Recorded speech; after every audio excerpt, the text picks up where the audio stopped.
সীমান্তে কাঁটাতারের বেড়া নিয়ে বিজিবি বিএসএফ মুখোমুখি।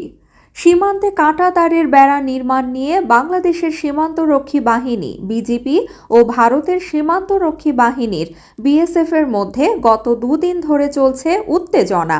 এ নিয়ে দফা পতাকা বৈঠক হয়, তবুও সুরাহা হয়নি। ফলে উভয় বাহিনীর সীমান্তেই সতর্ক অবস্থানে রয়েছে। জানা গেছে, আওয়ামী লীগ আমলে সীমান্তের নো ম্যানস ল্যান্ড থেকে 50 গজ এগিয়ে বাংলাদেশের অভ্যন্তরে ভারত একটি কাঁচা রাস্তা নির্মাণ করে 5-6 মাস আগে সেই রাস্তায় কাঁটাতারের বেড়া নির্মাণ করার সময় এই উত্তেজনা দেখা দেয়।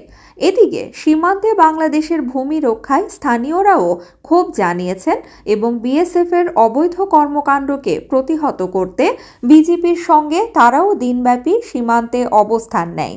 একইভাবে ভারতীয় নাগরিকদেরও বিএসএফের সঙ্গে অবস্থান নিতে দেখা যায়।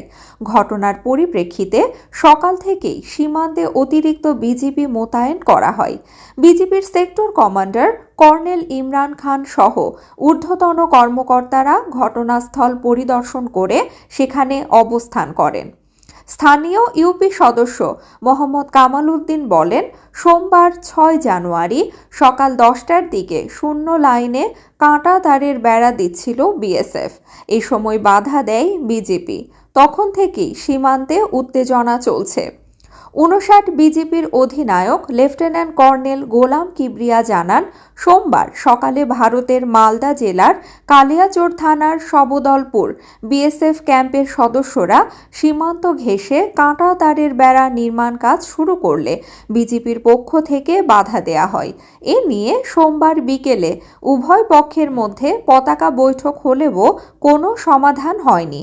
মঙ্গলবার 7 জানুয়ারি আবার বিএসএফের পক্ষ থেকে ওই অবৈধ রাস্তার পাশে কাঁটাতারের বেড়া নির্মাণের কাজ শুরু করলে বিজিবি আজও বাধা দেয়। এতে উত্তেজনা বাড়ে।